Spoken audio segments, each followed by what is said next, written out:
He's debutant author. His new book, The Ecos Plan, was recently released. You can buy it at all leading bookstores as well as online bookstores. And first of all, I wanted to start by giving thanks to the organizers of today's program, and especially Ustad Ashish Khan, for giving us this opportunity and platform to tell you a little bit about Sudipto's new book and give us this opportunity to quiz Sudipto a little bit on various aspects of the book. So I will be spending a few minutes reading some passages from the book, but before that, firstly, could we get a mic for Sudipto, please? So I'll get started by reading, giving you a gist of what this book is about, and hopefully I'll pique your curiosity so that you can step out, and on your way out you can browse the books that are on display, buy some if you can. There are limited numbers that are available outside, so feel free to go home and order more online or at your favorite bookshop. Right? Okay, there's some request for light on the stage. They arrange it. Yeah. Thank you. So the Ecos Clan, the plot of Ecos Clan is really centered around one central figure. Her name is Kubha. She's a woman who was brought to what is modern-day Bangladesh from a remote village in the Hindu Kush region of modern-day Pakistan. So Kubha has very little memories of her family. Most of them died when she was just 10 years old. So on the other hand, all that we know of Kubha's family has been carried down through a set of stories and songs that have passed through various generations of Kubha's family. And she in turn has taught those stories and songs to her children and their children. Right. And her children have taught them to their children. Tragically, Kubha dies in the partition riots of 1947 in Bangladesh. Though she dies, her stories live on, and therefore the memories of her family. And these stories aren't the same as the typical stories that you and I hear growing up from our grandparents. So these are not Ramayana and Mahabharata episodes. These are quite different and sort of unique in their own way. But strangely enough, they've not aroused curiosity over the generations as to where these stories originally came from. So it took many years after the passing of Kubha for the heroine of this novel, Afsar, the beautiful Afsar, who by profession is something called a linguistic paleontologist, and trust Sudipto to find something as unique as a linguistic paleontologist to be the centerpiece of his novel.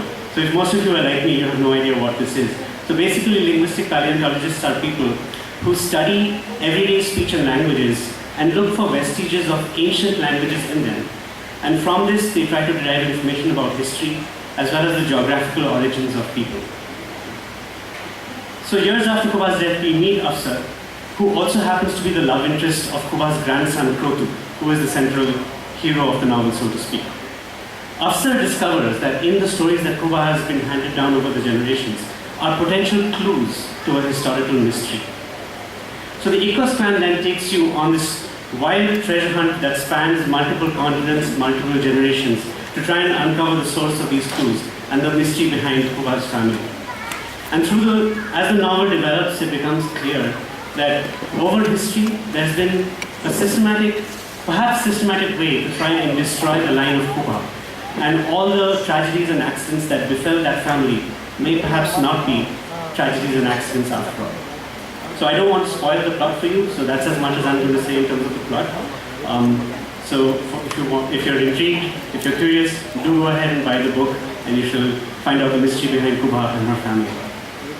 So what I wanted to do next, since this is a musical evening, there are strong references to music throughout Sudipto's book. I wanted to read out some relevant passages and then quiz Sudipto a little bit. So I'm going to start with a scene where Krotu, Kubha's grandson, is at this point in the novel living in the US, and he's teaching a bunch of children music at Stanford University campus. And this is also the scene where he gets to know Afsar, his love interest, and she sees him teaching these children and comes forward to him. I saw you using different positions of your index finger to denote the 3 notes that you used. That's a unique way to notate music. Where did you learn this? It's the legacy of my grandmother's. You made a beautiful melody with just 3 notes. Did your grandmother compose all of these melodies? I don't know. She died when my father was just 7. My sister learned some of these tunes from our aunts, who might have accessed them directly from my grandmother. My sister, she could create wonderful music too, with just 3 notes. But I believe this one tune was an original of Tamu, my grandmother.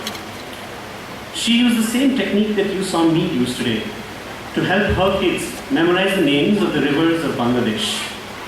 So before we get into the musical aspects, Sudhita, Bangladesh plays a really strong, has a strong presence in your book. And I know you, like many others, including me, were part of a family that migrated westwards from Bangladesh. Some of the most vivid chapters in the book are the ones that are set in Bangladesh. So could you tell us a little bit, any of your personal feelings, experiences that went into that part of the book? Yes, Konishko, actually I'm correct. Bangladesh plays a very important role in my book. And I virtually grew up hearing a lot of stories about Bangladesh. An old aunt used to stay with us. She was a widow and she had no other place to go. She stayed with us until she died. And both my parents used to work. So after the school, I used to come back and I used to spend all the afternoons with her. And she used to babysit me and my toddler brother. And it was early, I think 80s. And she used to always tell stories about Bangladesh, right? And the stories were not the typical, the hero stuff. The stories were about partitions, about the villages that they stayed. And somehow I always liked the stories. And the stories were repeated again and again. And she used to always refer Bangladesh as her own country. And like in a typical Bangladeshi accent, she used to always say, we do dash, so that like in the Calcutta Bengali accent, that means that's our country, and she used to always stress on that. And for a very long time, I myself believed that Bangladesh is my own country, and that India is the place where I'm staying by force. And only later, only when I grew up, I knew what exactly it used to mean. And a lot of the things that I've used, specifically, the events that exactly happened on 14th, 15th, and 16th of August in 1947 in Noakhali or in other places of Bangladesh, they are actually real stories, which I heard from my aunt. And in fact, there is also a big episode where 3 children, they leave behind their parents in Noakhali and they escape from Bangladesh to India, so that almost 80-90% of that incident is also true. So that's it. That's it, Kunishka. Thanks. So the other aspect of this passage that I read, this was just before Krotu sings this song to the children, and the song is basically a listing of numerous rivers of Bangladesh, and he sings it with this 3-note style. So 2 questions for you, Shilpa, and I know you'll hate me for the second one. So the first one is, why 3 notes? What's significant about that? And second, can you sing what a 3-note song with the list of rivers of Bangladesh might sound like? So are you asking me to sing a song? Yes. Oh my God. So that was not in the script, Konishko, and I think even half an hour back when we were talking, you never mentioned that I have to sing a song. But well, I think it's not possible for me to sing what exactly Kubha would have sung or what we should have composed. But I think I will try to give an example. So these songs with 3 notes, it sounds a little peculiar, but even now in rural Bengal, there's something called Panchali, and I think for the people who don't speak Bengali, I think the word Panchali may not be unknown because Pother Panchali is actually the first film made by Satyajit Roy, and Pother Panchali means the song of the road, and Panchali roughly means song, but actually it's not song. It's a style. It's a traditional style of recitation, and it's easily used to recite some religious poems. Maybe the Ramayana and the Mahabharata or something like that. But it can be also used to to recite any other secular poems also. So okay.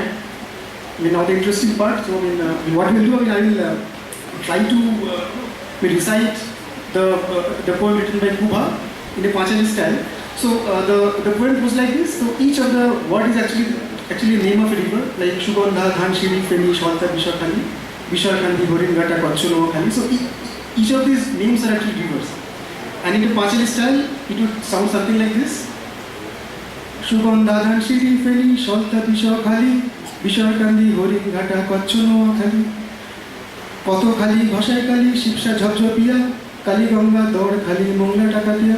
So I think, if you see exactly 3 notes, right? Exactly 3 notes, and it goes on monotonously like this. But so this is just an example, and what I mean was Kubha used to sing songs which are composed with 3 notes, but not necessarily in this monotonic or in this monotonous, with Panchali style.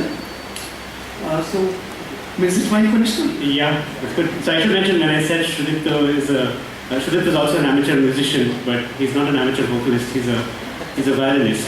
So, which is unsurprising to me, the fact that he has a lot of musical references in his book. So I finished this passage. So Krotu continues. I sang the whole verse.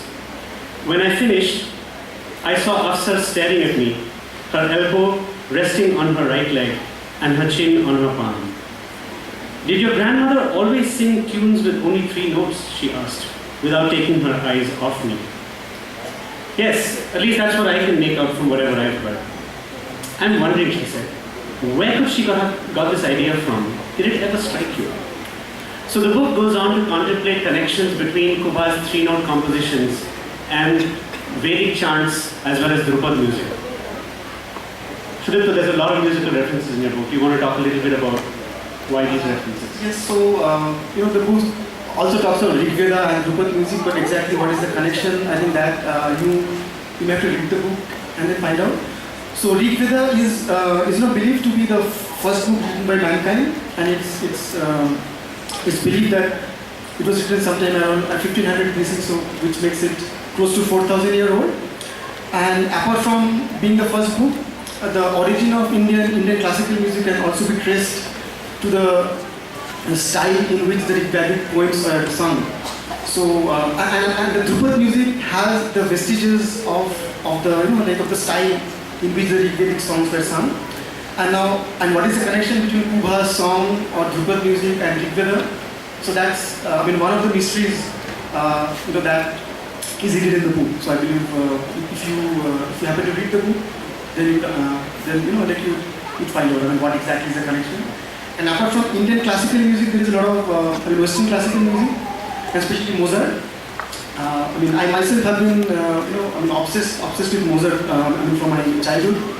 I don't know why. And just to give a small anecdote, some 10 years back, we made a very small trip to Europe, and I landed up paying huge extra money, and also I landed up actually making a very weird itinerary just to include Salzburg in the trip, because Salzburg happens to be the birthplace of Mozart, apart from also being the center where Sound of Music was shot. So Sound of Music and Mozart both were very close to me. So I think there are a lot of Mozart in this book. There's reference to one opera. There's reference to a lot of other things. I mean, if you like Western classical music and if you love Mozart, then I think you will love this also. Okay, so the other theme that runs through your book, Shrudipto, is there's a lot of interesting geographical. The action is spread over a lot of interesting geographies, including Bangladesh, Calcutta. Action moves to the Hindu Kush region. There's even portions of the book that are set in Russia, and of course the San Francisco Bay Area. Could you elaborate a little bit on why these locations? Yes. So apart from the characters, the geography also plays a very big role, because each of Kubha's stories it's about some riddle, and most of the riddles take you to different places. And Bangladesh is obviously there, and then we have Calcutta. Calcutta, not in the present form, but in the heritage from the British era Calcutta. Then of course we have the Bay Area, by virtue of my profession I've been into Bay Area a lot, and somehow I always liked the Bay Area of California more than other places in the US. And a lot of my friends who study in Stanford, Berkeley, so I believe there are a lot of my personal memories involved. And I've extensively used various unique locations of Bay Area, and 2 other places, one in Hindu Kush and one in Russia. So I believe One it's called the Kalash Valley in present Pakistan in the Hindu Kush Mountains, and another in southern Urals in Russia. So these two places also play a very big role in the book. So I think Kanishka, why don't you read one small passage each from each of the places? Yeah, so I'll read two short passages. One is the first one, like I said, is a description of the valley of Kalash, and this is set in a scene where Krotu, Afsar, and Krotu's friend Tista, they are flying in a helicopter over this region.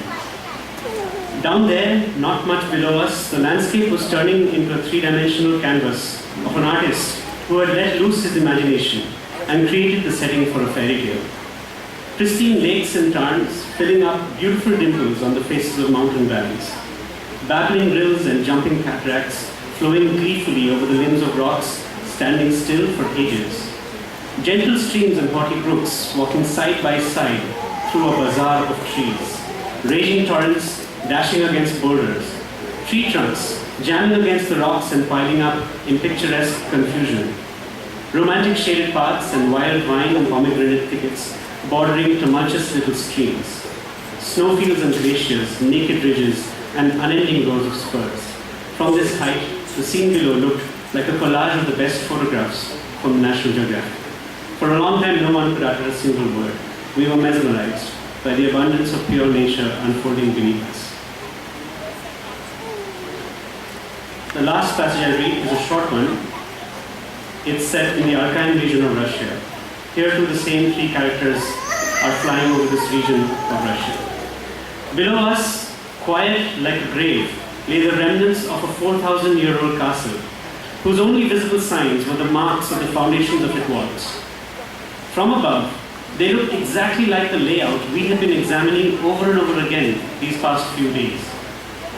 It appeared as though the pits for laying the foundation of the citadel had been just dug, and the construction of the walls would start any time now. It evoked an eerie feeling. Once, it had been a magnificent and gigantic bastion abuzz with life, but all it had left behind were these scratch marks on the earth, not even discernible from the ground. So that's all I read from the book. Hopefully you got a sense of the book and the plot and the style of Sudipta's writing. I'd like to give a big hand to Sudipta for his first novel. Hopefully it's the first of many. So as I mentioned before, there are copies on display outside. Please feel free to pick up one on your way out, and do spread the word among your friends. The book's available at Sapna Book House, Flipkart, or your favorite bookstores. So thank you for your time, and thank you once again to the organizers. Thank you Sudipta and Arjun for that interesting exchange. I'm sure it has the interest of a lot of us peaked enough to want to go out and grab the book. A small token of thanks from our side for Sudipta and for Kanishka. These are Arjun and Vanshika presenting the flowers. Thank you Arjun and Vanshika. Thank you Sudipta and Kanishka.